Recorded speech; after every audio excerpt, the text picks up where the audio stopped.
The German name Nachrichtendienst broadly corresponds to what is understood in the English-speaking world as the intelligence service, while the term Abwehr, literally defense, was originally applied specifically to that section of the Nachrichtendienst tasked with combating the activities of foreign intelligence services. In other words, the term referred to the German counterintelligence service, when the 100,000-man army permitted to Germany by the terms of the Treaty of Versailles was formed on 21 January 1921. An Abwehr section was organized in the German Ministry of Defense in Berlin. Colonel Jem P., who had served in German intelligence during World War I under Colonel Nicolai, was given the leadership of the Abwehr section. The division was small, consisting of 2 or 3 officers of the General Staff, with about half a dozen officers and a small staff of clerical staff attached. It was divided into 2 subdivisions, East and West, but initially lacked the technical facilities to deal with such matters as radio communication, production of passports, personal documents, etc., which are essential for the efficient operation of such a service, for work away from headquarters in the field. The Abwehr had offices which were organized in each of the 7 military districts and initially consisted of an officer of the General Staff, 1 officer assistant, and appropriate clerical staff. The Abwehr gradually expanded to include both counterintelligence and intelligence activities, both inside and outside Germany, but by that time the term Abwehr remained as a well-established term. Individual Abwehr operations were described countless times in the press. The descriptions were based partly on information provided by those involved in the operations, but this information was often supplemented and embellished with fictional dialogue and other details to such an extent that it becomes difficult to know where truth ends and fiction begins. At the same time, a common response to those who insisted that a true history of the Abwehr should be written was to claim that the Abwehr archives had been removed by the Americans to Washington and were therefore inaccessible. But the importance of these documents should not be exaggerated, nor should the importance of the Canaris diaries, about which there have been so many publications in the recent past. Many of the most important operations of the Abwehr were not recorded in official documents. In the peripheral offices we burned, out of necessity, with a certain sense of satisfaction, everything that had been put down on paper, all the documents, and were quite glad to be rid of them. The contents of the captured archives are only the skeleton of history. The living spirit is preserved only in the recollections of the participants in the events, and with their death it becomes impossible to write a true history of the Abwehr. To record some of the accounts and recollections of personnel who served in the Abwehr is the thought that gave impetus to the writing of this book. I asked myself, of course, whether I could take the responsibility of publishing this book, and I consider myself entitled to answer myself in the affirmative to this question. First of all, as head of the Istanbul branch, and also of an intelligence unit called Military Organization, mid-1941-1944, I had gained practical experience in the Abwehr. I had personally known Admiral Canaris, who had been in charge of the Abwehr for many years, and had ample opportunity to observe both the workings of the Abwehr headquarters and its management. However, as a reserve officer, the author was a trained lawyer, had a doctorate, and was later a member of the Bundestag.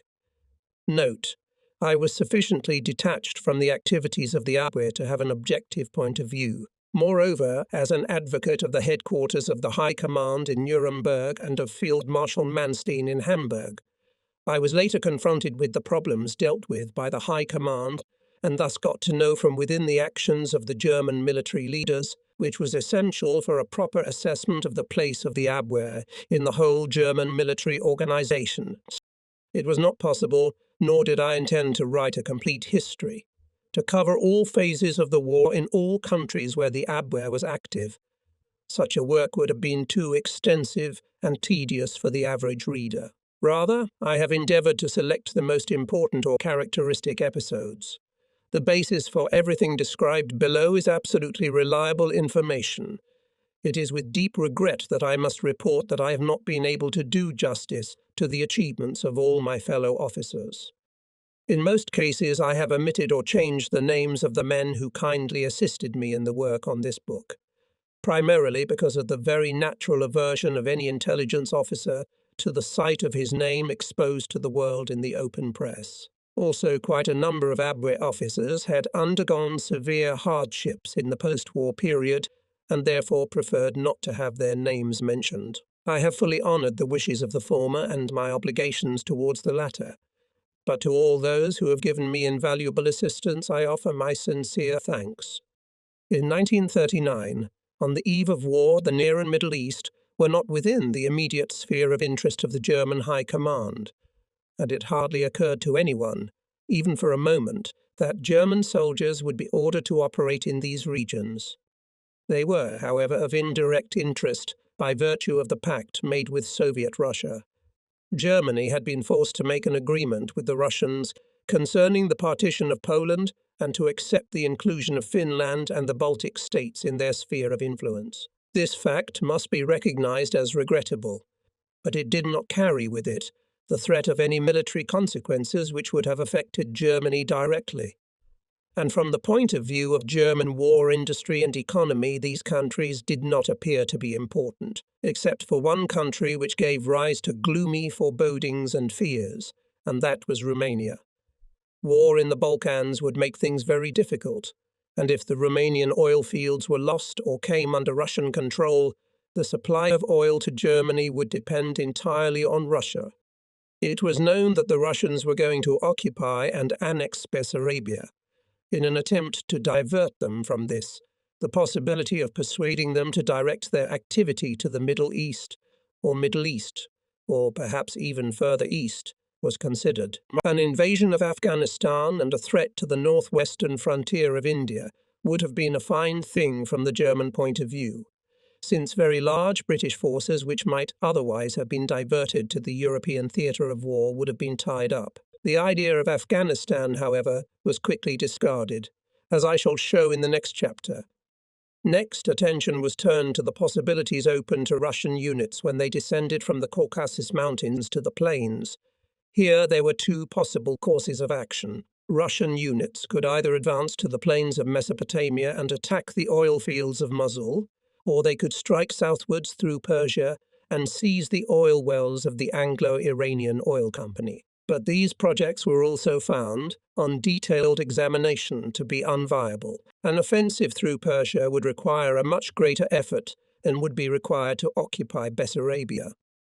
And in exploring the possibility of an attack on Mesopotamia, the presence of the French army in Syria under General Weygand was evidently the most weighty factor. Any action taken by the Russians would no doubt have resulted in the immediate intervention of these French units, and it was doubtful whether the Russians, who did not consider themselves capable of military adventures of this kind, would not regard Weygand's army as a considerable menace to them.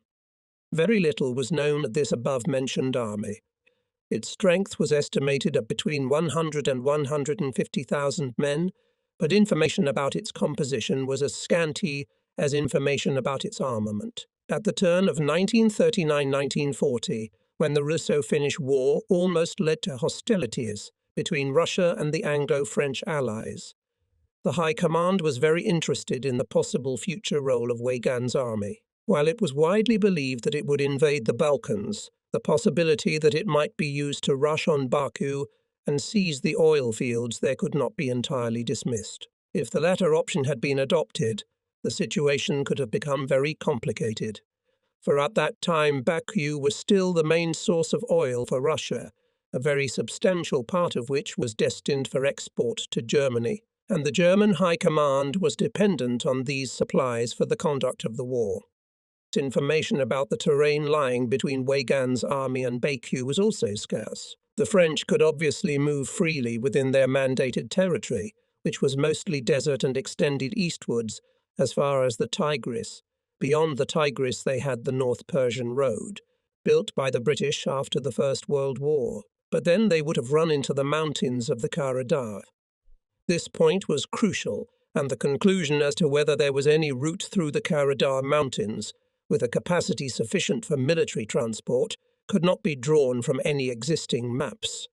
During the First World War, during the winter of 1915-16, the Hubner-Richter expedition worked in the area.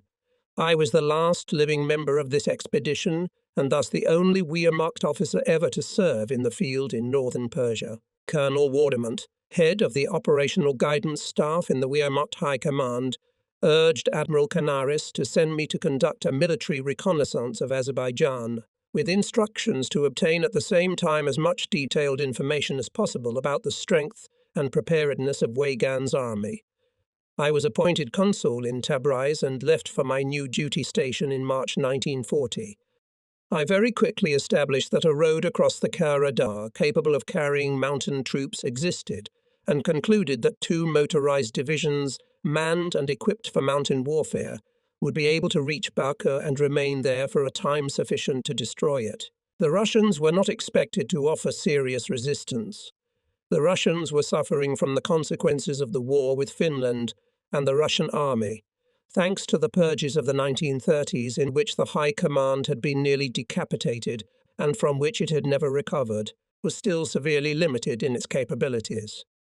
This reconnaissance of northern Persia was, of course, not only to examine the available transport arteries between Baku and Tabriz, but also included a study of all possibilities for troop movements in the area. It became apparent that no one, not Britain or anyone else, had paid any attention to the subject. There were a few large-scale maps, but for the most part I had to base my travels on the International World Map, a 1 million scale atlas, on which vast areas never before explored were represented by numerous voids, and what did appear on the map was largely misrepresented.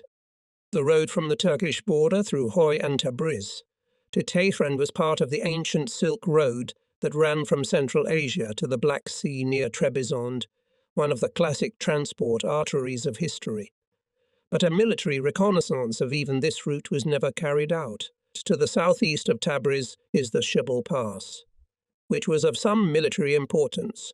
A little further south is the so-called Kaflanku Gorge, through which the road winds for many miles beside a rushing stream. Both of these places form obstacles of the utmost importance, but neither has been shown on the map. I also found that the ambitious plans of the old Shah Reza Pahlavi to build a road parallel to the frontier from Tabriz through Kurdistan southwards had failed at the initial preparatory stage. Such a road would have been of paramount military importance. Further, it could have been used to pacify the Kurdish tribes in these mountainous regions. But this project, as I found out on the spot, was very far from being realized.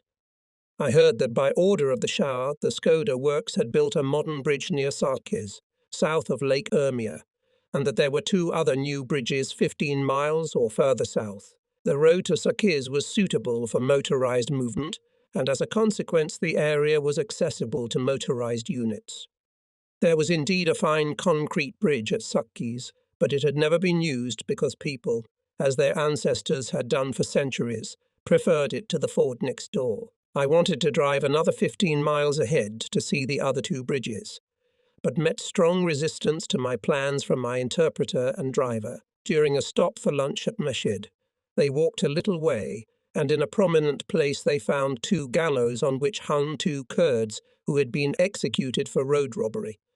At that time a car was a rarity in these parts and definitely presented a tidbit for attack. A single shot at the wheels would have been enough to stop the car, and the prospect of such a possibility led to the driver's adamant refusal to go any further. And he was not far from the truth. That very day the car was attacked on the Shibla Pass, 1 passenger killed and 2 others wounded. As one of the perpetrators later confessed, the target of this attack was the German consul. Germany's success in the French campaign removed any threat that might have come from Weygand's army. Weygand himself was recalled to France, and his army in Syria was included in the general arrangements for the cessation of hostilities. It is of some interest to ask whether this enterprise was unnecessary, or whether the Allies still seriously considered ever considering an offensive on Baku. During the French campaign, secret documents of the French General Staff fell into the hands of the Germans. It is clear from them that just as the Wehrmacht General Staff was voicing its concerns to Admiral Canaris in January 1940, French Prime Minister Daladier ordered General Gamelin, Chief of the General Staff, and Admiral Darlan, Chief of the Naval Staff, to study the possibility of an attack on Baku, and these two officers, in turn, were advising the British. This case characterizes the difference between the way of thinking of the Anglo-French allies and the Germans. The former decided to plan the operation as a combined operation Navy and Air Force, while the Germans considered solving the problem by using only land units. It is quite obvious that the possibility of using land units was not even considered by the Allies.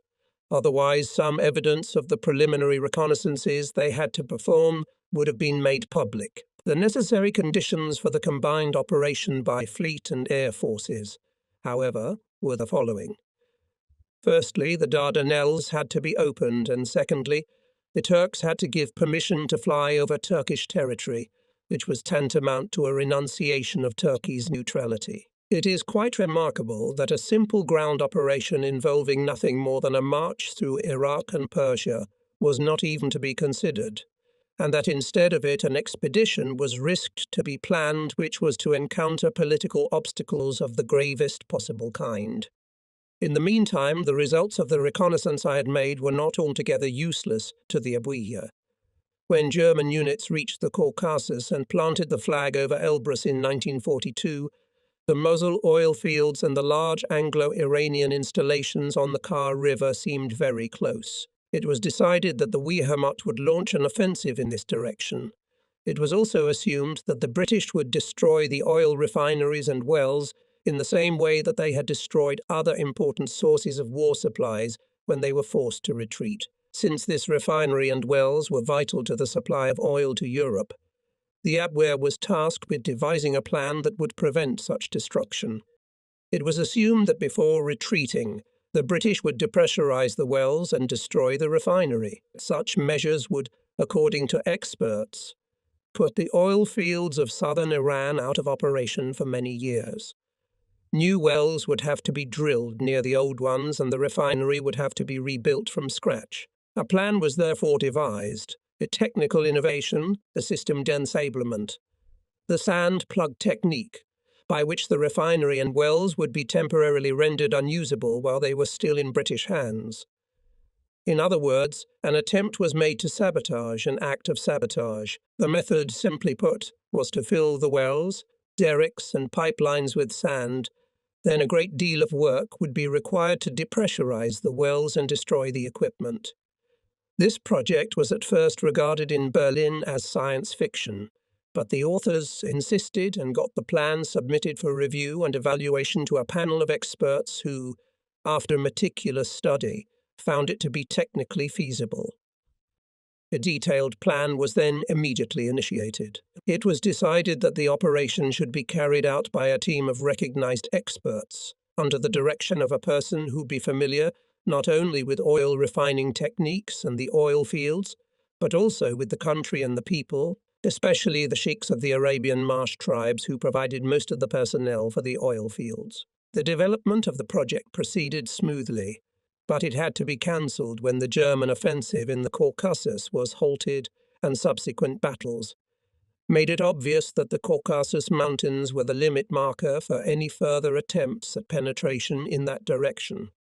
Early in 1941, the Abwehr sent Major Scholl Seeholters to replace me as consul in Tabriz. When the British and Russians invaded Persia in August 1941, he and his wife, together with other Germans, were at first interned in Shimro near Tehran, but they escaped from there and after an adventurous journey found refuge with the Kashgai, one of the warlike tribes of southern Persia, to re-establish contact with Germany. Frau Schulz-Helthus travelled disguised through the Kurdish mountains to Turkey, a daring and difficult venture. The Security Service Reichsgeheimdienst, or SD.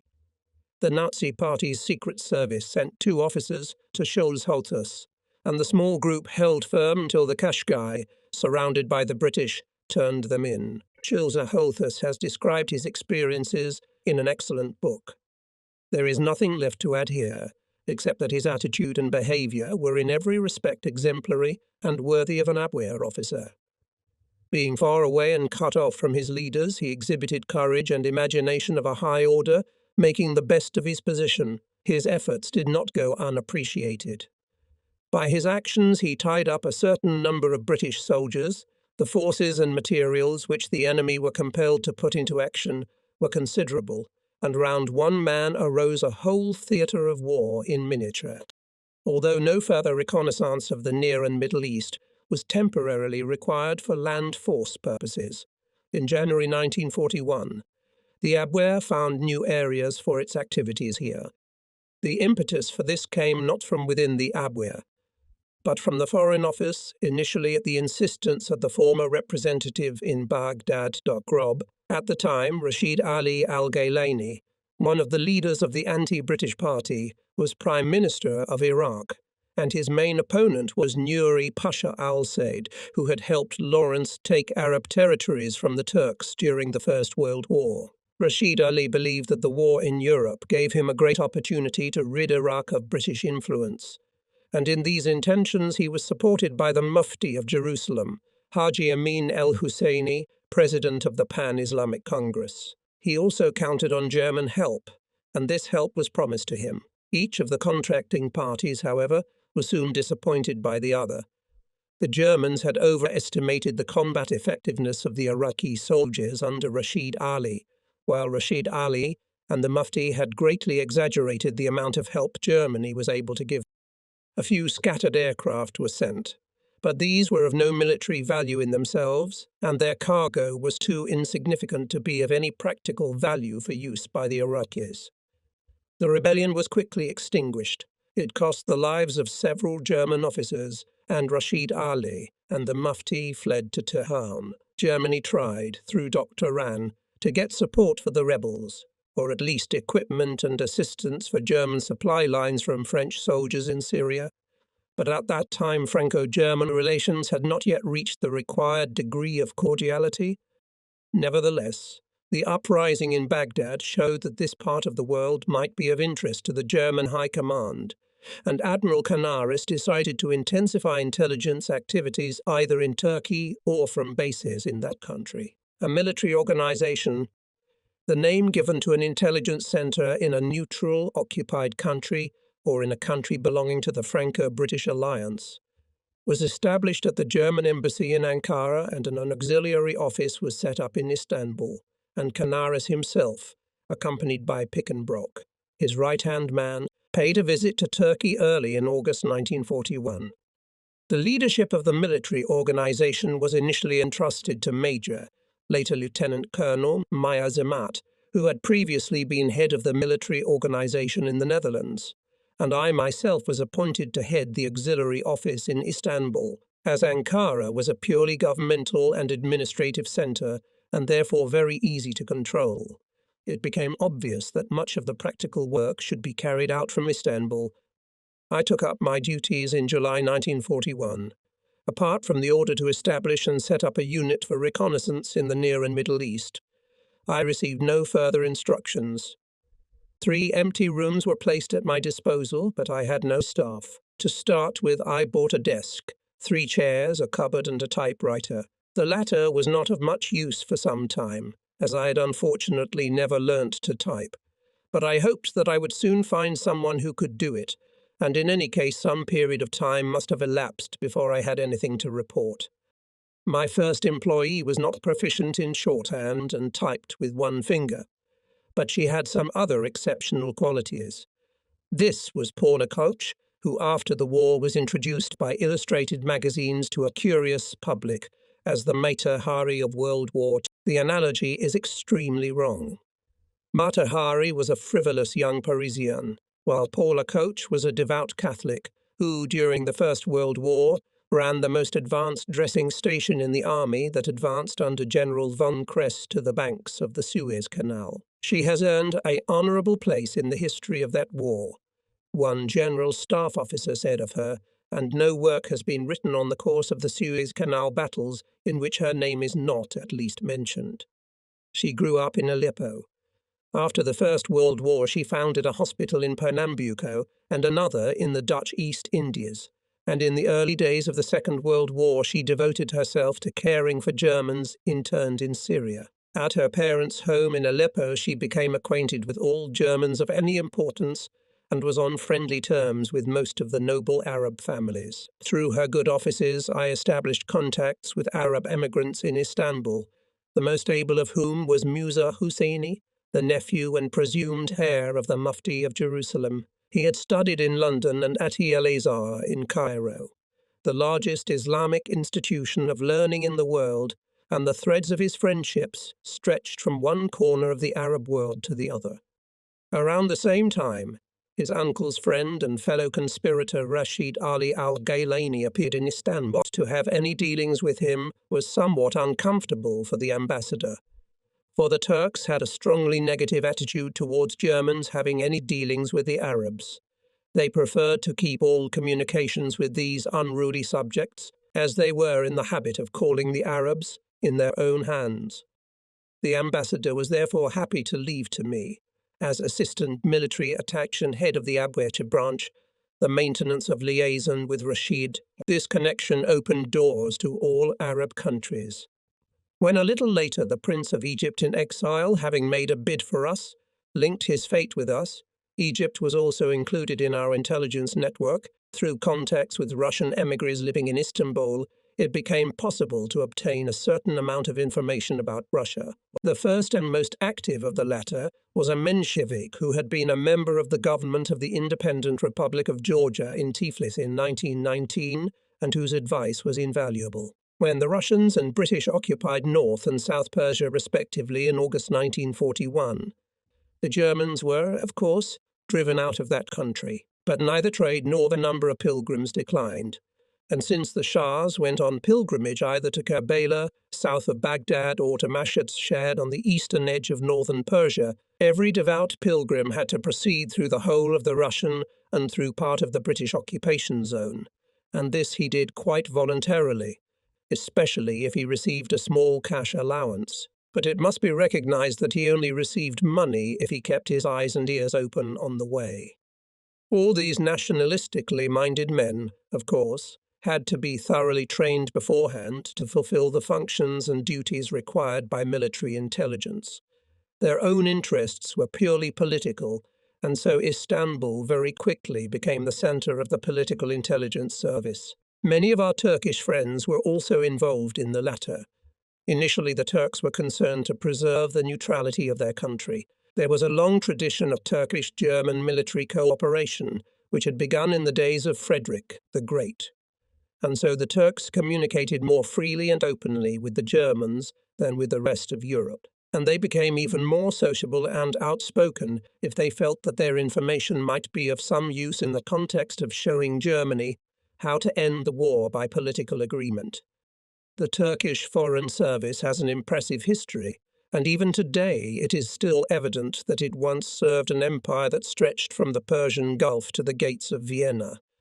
The reports of the Turkish missions to the various capitals of the Allied countries have always been most interesting. The British made the work of German intelligence easier by not always treating the Turks with the respect to which these proud people felt entitled. British policy towards Turkey during the 19th century was based on the principle of directly supporting and shielding Christian minorities from Islam. It was Gladstone who coined the expression unspeakable Turk and demanded his final expulsion from Europe.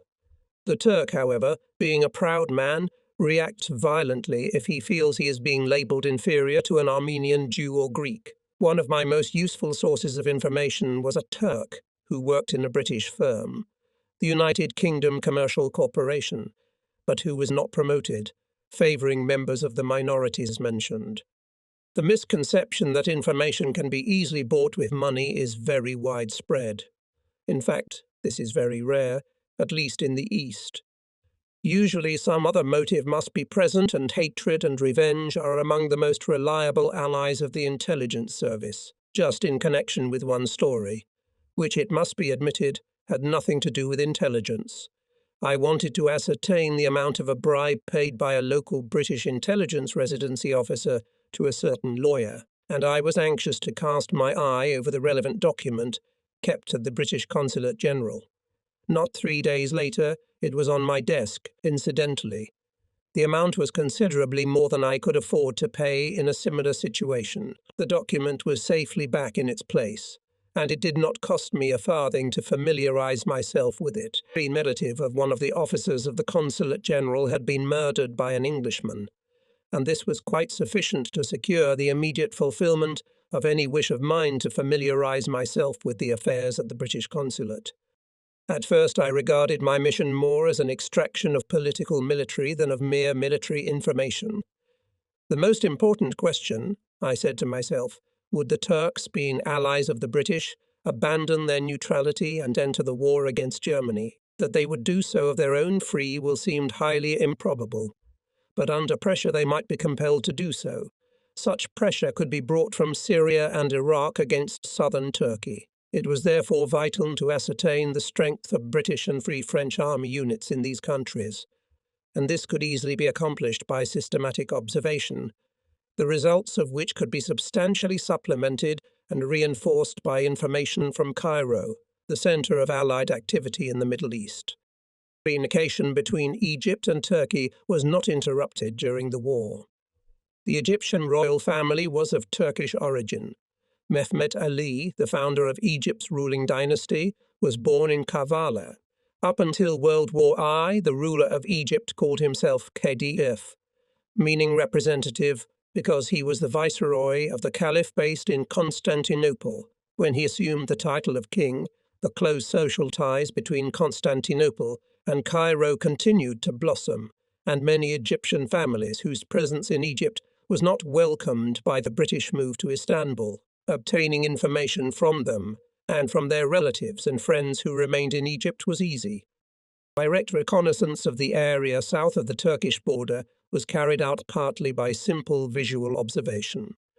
Finding out the number of soldiers, noticing troop movements, recording symbols and emblems on military equipment, we were, however, compelled to give our Arab assistants certain instructions designed to curb their Oriental fancy for numbers, and to teach them to reproduce the emblems and badges they saw in a recognizable form. This was a fairly simple task with regard to George on horseback or some other easily recognizable symbol, but it became a little more difficult when Australian and New Zealand units arrived wearing as emblems pictures of animals, such as kangaroos, which the Arabs had never seen in life.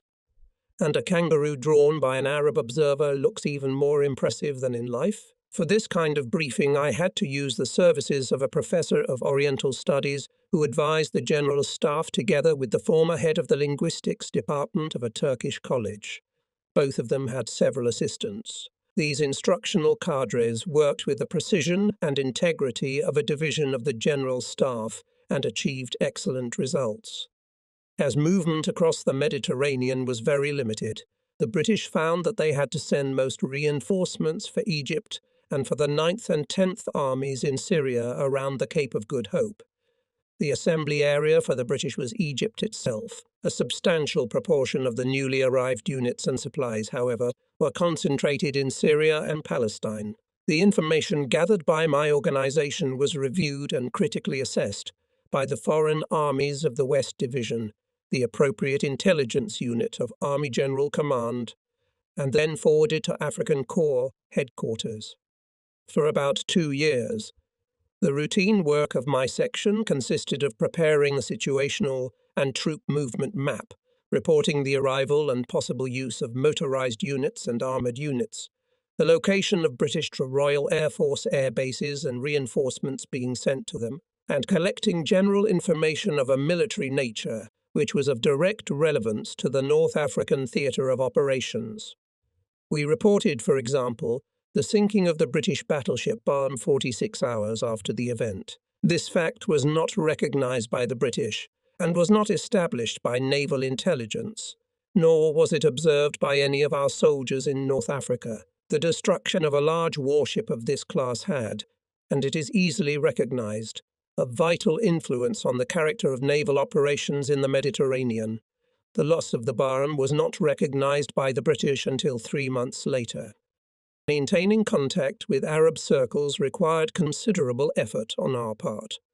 For a time, our activities in this interesting field of work centered around Rashid Ali, the Iraqi Prime Minister who had fled to Turkey, while the Mufti remained in Tehran. When the Germans and Italians were driven out of Persia, the latter joined the Italian ambassador under the guise of a servant.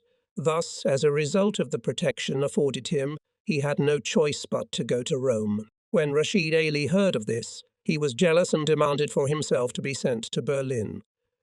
This was by no means an easy task. He had given his word of honor to the Turkish government, not to leave the country, but the latter, without relying entirely on his word of honor, watched him very closely. In this they had the support not only of the British, but there was a possibility that the Russians were also keeping a close watch on him. In any case, getting him out of the country was in itself a problem. It was not difficult to secure the necessary German passport for him, but it proved impossible to enter the necessary details of his arrival and temporary stay in Turkey into the documents. The results of the excavations carried out by the archaeological expedition were kept at the Consulate General. It was not very difficult to send one of the larger boxes to Bulgaria. The security officer who worked with me on this problem prepared one of them, and Rashid Ali expressed his willingness to travel in it. Even so, it was by no means an easy task. Then the Ministry of Foreign Affairs came to our rescue. The Turkish government invited a delegation of German journalists to the country. It arrived in Istanbul in the foreign minister's private aeroplane and brought with it a large crate of sufficient size and strength to accommodate a grown man, although alternative means were also prepared. The Turkish government had been informed that the German delegation would consist of 8 members, and when the aeroplane arrived, 8 passports were naturally presented for inspection. The holder of the 8th passport, Mr. Wekenagel, like the other members of the delegation, had received an invitation to a dinner to be held that same evening at the Turkish Press Club, to the sincere regret of the German delegation and their Turkish hosts. Here Wekenagel was unable to attend because he fell ill unexpectedly and seriously, nor was he able to go to Ankara, where the delegation travelled the next day. The revelry lasted for several days.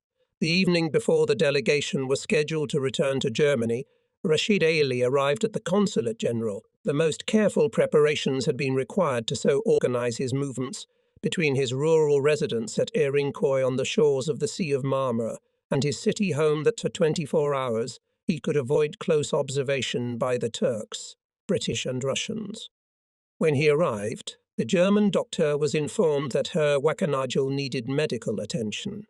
Rashid Ali was generously wrapped in bandages that would have looked great on a mumps patient. Fortunately, he was able to sleep well. But the next morning at dawn he was again carefully bandaged and arrived at the airport in a state of complete exhaustion that elicited sympathy and pity from all who saw him. The previous night's alcohol consumption had been so immoderate that very few of the Turks found the strength to get up early in the morning and come to say goodbye, and their only thought was to get home as soon as possible. After the war, I had occasion to ask a British intelligence officer, what did the British report to London about Rashid Ali's flight? The message received by London was that Rashid Ali had escaped by ship to Bulgaria, and later the initial report was confirmed by a reliable source. This was exactly the kind of legend that was deliberately spread by the Abwehr branch in Istanbul. The Turkish foreign minister complained bitterly to the German ambassador about Rashid Ali's behavior.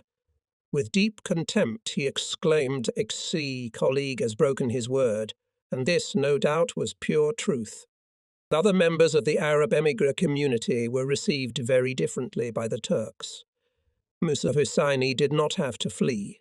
On the contrary, he was told that he had violated public order and had to leave the country, and was given no alternative but to go to Germany. Before this happened, however, he had agreed to take part in one small venture with his friends in Syria, and he came to me and persuaded me to lend my support to a political coup in that country. I answered him with a refusal, because political activity was not within the competence of the Abwehr office in Istanbul at that time.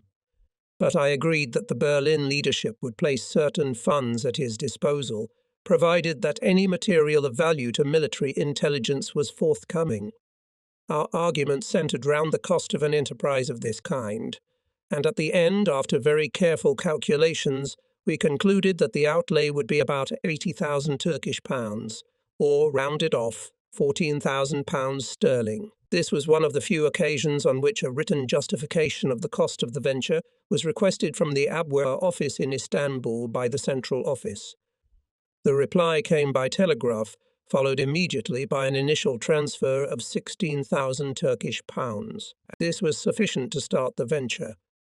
The mail aeroplane from Germany always arrived on Fridays close to evening and flew back early Saturday morning. Therefore, if written answers to questions posed to us were required, we always had to work very quickly. On one occasion, a package the size of a small cigar box was delivered. It looked as if it contained official instructions, and this was always the least desirable part of the correspondence. I told my secretary to lock the package in a safe, or, if there was no room in the safe, to put it on top of the safe. When it was unsealed the next morning, inside it was money in currency, 80,000 Turkish pounds. The original transfer of 16,000 pounds had been completely forgotten in Berlin, so that we now had sufficient funds for further action. The first priority now was to get the money to Syria. One of our Arab friends suggested that we try to make arrangements with the administration of Ibn Saud's court. We had previously had little or no contact with this desert king, and it seemed unlikely that he would want to have any dealings with us. But he might, on the other hand, have been willing to make a small favourable deal. We proposed that the Germans would make a payment to him at Istanbul, and that he in turn would make the corresponding payments in Syria. This idea, unfortunately, did not succeed, but the necessary arrangements were eventually still made by utilizing the channels of the wholesale grocery trade, which at that time was for the most part in the hands of the Syrians. The recipients in Syria belonged to the country's most senior families, whose names can still be found today among the ministers and other dignitaries in the Syrian Republic. But they must have been unacceptably careless, because some of them were arrested and the uprising ran out of steam. Money was found to support the families of the arrested heroes. But even after postponing the deadline for 3 months, there was no chance of success, and in the end I had to reluctantly abandon the whole project. A considerable amount of money was left on the hands of the agents in Istanbul, and I felt obliged to demand a refund from them. My German friends often told me that such a demand was absolutely futile, that I would never see a single farthing of my money, etc. To me, however, it seemed like a test. Do I place my trust in the right people or not? One evening, the leader of an Arab group came to meet me. From his waistcoat pocket, he took out a small bag wrapped in a napkin, and from other pockets he took out more and more, until at last there were 8 small bags on my table. In each of them were gold coins. I did not know how to thank my friend Abdallah. He admitted that it was not easy. His friends in the Arab youth movement had told him that these were the only funds at the disposal of the young participants, and they encouraged him to invent an excuse to keep the money. But to this he replied with a refusal. No, the doctor is always attentive to us. We must behave towards him in the same way. Gold was easy to acquire in the Istanbul free market, but one had to be very careful about the type of coins one purchased. There were old Napoleon d'ors, depicting Napoleon II with his imperial beard, but these French coins were not highly valued. The highest valued of all was the English sovereign, which in the market was called king because of the portrait of the king, but among the Arabs who were more interested in the horse under George on the reverse of the coin, it was known as horse. But even with British coins one had to be careful. The laws of Islam forbid the depiction of a human face, and in the case of gold coins, Muslims usually manage to overcome their religious precepts. But when a coin depicts a woman with her face uncovered, it is too much for the strictly religious sects of the hinterland. They flatly refuse to accept such indecent gold, which is why queens with a queen are always available at a slight discount. As the branch intensified its activities, finance began to play an increasingly important role. The operational management staff sent us a cashier who was unfortunately somewhat tone-deaf. In the hot Turkish climate, he had to work with an open window, and since, like most deaf people, he was inclined to talk loudly, the aliases of our agents and the amounts due to them echoed down the street in a loud voice. Later, we were able to replace him with someone with quieter speech. Sometimes, of course, we doubted whether this or that expenditure of money was justified. Once a relative of the Egyptian royal family told us that he was going to Cairo on business, connected with his wife's real estate, and that he might see politicians of some influence. I discussed with him in some detail the political situation in the Middle East in general, but felt that it might be a little indelicate to discuss the question of finance with him at this point. I therefore instructed one of my subordinates to look into the question of costs. Our friend's reply was that first of all he would have to meet the king, which meant that he would have to play Tarok with the king and lose to him. Next, he would have to frequent the Mehmet Ali Club, even though his mission did not require it, and this club was the most expensive establishment. The total expenditure would be about $10,000 and 5,000 Turkish pounds, in other words, between £4,000 and £5,000 sterling. It seemed to me that military information would have cost 5,000 Turkish pounds. But that an extra $10,000 was somewhat wasteful from a military point of view. I took the next train to Ankara and outlined the whole project to Mr. von Papen, asking him whether, from his point of view, the political aspect of the offer was worth $10,000. Papen replied that on such terms he was simply happy to cooperate with me, and thus the problem was very happily resolved. The results were included in 5 communications submitted for evaluation to Count Almasi, our acknowledged leading expert on Egyptian affairs. His comment was, "I wish I could sign these messages and pass them off as my own." One of the messages quoted a Turk from Egypt as saying, "I have seen a nation in tears once before," he said. "That was when the leader of the Turkish people died, and now I see the nation in sorrow again." The message went on to say, "I refer to the horror of the Egyptian people at the fundamental change that is taking place with the king. Until a year ago, Uruk-hai was a truly popular prince. Not only was he respected and loved, but he was also seen as a dignified and steadfast fighter for the cause of the Egyptian people. Since that time he has completely changed in both his personal habits and his entire way of life. He seems to have completely broken with all the traditions of Islam and his people. During the great fast of Ramadan, he was seen daily in bars and taverns. He came alone and did not wish to be greeted as a king. He appears in all the clubs with his mistress and often drinks too much. The queen expecting a child, and the queen mother take advantage of the freedom that the king's debauchery has given them. The luxurious pretentiousness of the royal court, with its 6 palaces in Cairo alone, and the emergence of more and more scandals are being discussed in the city, and are already leading to an undermining of royal authority that may prove irreparable. The other members of the royal family, almost without exception, are in quarrel with the king. He refuses to accept any advice, political or personal, and avoids on principle any frank conversation with the other members of the family.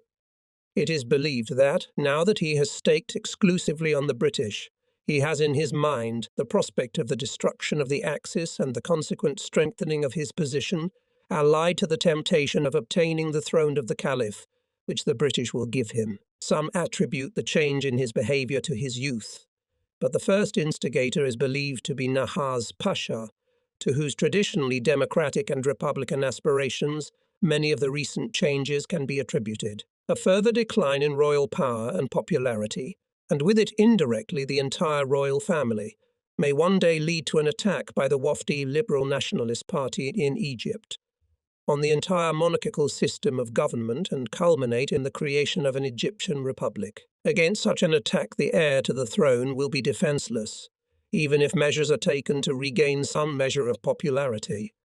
This message was written in the autumn of 1943, but not a decade later, Farouk's doom caught up with him. The same message expresses the following opinion.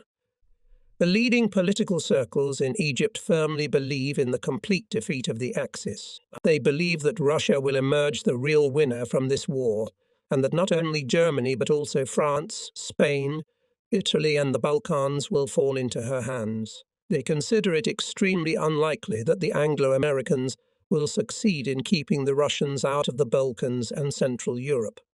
In 1943, the receipt of messages of this nature was not welcome in Berlin. In principle, Abwehr offices were forbidden to take any part in political activities or to present any messages of a political nature. But in some ways, the unique nature of the links on which the activities of the Istanbul office were based made it inevitable that messages of a political nature would be received in increasing numbers. While this could be, and was, justified by the opportunities for acquiring sources of military information, the maintenance of liaison with Rashid Ali, which the ambassador entrusted to me, was really a purely political task. It was a pity to send a mass of political information to the rubbish bin, so I decided to deliver it all in the form of personal letters to the ambassador in Ankara and copies to the Abwehr in Berlin in order to keep Admiral Canaris fully informed of the political situation as it appeared to us in Istanbul. Such information was also coming in from the Balkans. The gradual shift of Allied support from Mihailovich to Tito was noticed in good time. Of very practical interest were the occasional reports of plans for a Balkan Union under Turkish leadership. In this, however, Turkey lacked the determination to act, for the Turkish army still had, since the Balkan War, a deep distrust of the Bulgarians. It seems a little strange today that this distrust was not dissipated by the fear of the possibility of the Russians seizing control of the entire Balkans, which they actually managed to do by the end of the war. Among the questions of a political nature, the biggest issue was, of course, in which direction did the possibility of starting peace negotiations look most promising? The American agent encouraged me to try to keep Germany from swearing and insulting everything I was told. If only a single friendly word was dropped, such a gesture would definitely lead to an exploration of the possibilities of making peace. In his Heroes' Memorial Day speech in February 1943, the ambassador followed this advice, and his speech immediately led to a debate on steps toward peace in the U.S. Senate. In March 1943, the Turkish Foreign Ministry informed the ambassador that the Archbishop of New York, Monsignor Spellman, was going to visit Turkey and expressed a desire to speak with the ambassador or his confidant. The ambassador suggested my candidature, but Ribbentrop intervened and forbade the meeting. In April 1944, I was informed by my Turkish friends of the third attempt as coming from the American naval attaché and former representative to Austria and Bulgaria, Earl. As I was no longer authorized to deal with such matters, the responsibility for this task on behalf of the ambassador was assumed by Mr. von Leuschner. Various other attempts of the same kind came to light. An attempt to establish contact on the part of the Russians, efforts on the part of the Japanese to organize negotiations with the Americans, and a long exchange of views between the Russians and the Japanese, who were not at war with each other until 1945. The Japanese were most concerned about the Germans starting negotiations with America separately from them. My old connections in America, where I had lived for nearly 10 years, were an eyesore to them, and at the request of the Japanese ambassador to Turkey, the Japanese ambassador in Berlin, Oshima, complained about me to Hitler in March or April 1943. It is interesting to note that at the time no consequences were caused by this démarche. Hitler was evidently himself extremely keen to keep the door open for negotiations with America, but unfortunately he was unable to make proper use of the opportunities presented to him. In February 1944, an employee of my Abwehr office in Istanbul, together with his wife, fled to the British. While this is certainly regrettable, it could have happened in any intelligence service. But the wife of this officer was a distant relative of the ambassador, von Papen, and British propaganda inflated and exaggerated the importance of the incident to such an extent that it became a cause for celebration. Himmler, who had long wanted to get rid of Canaris, hyped the incident in Hitler's headquarters. Canaris was removed from his post, and I myself was recalled to Germany.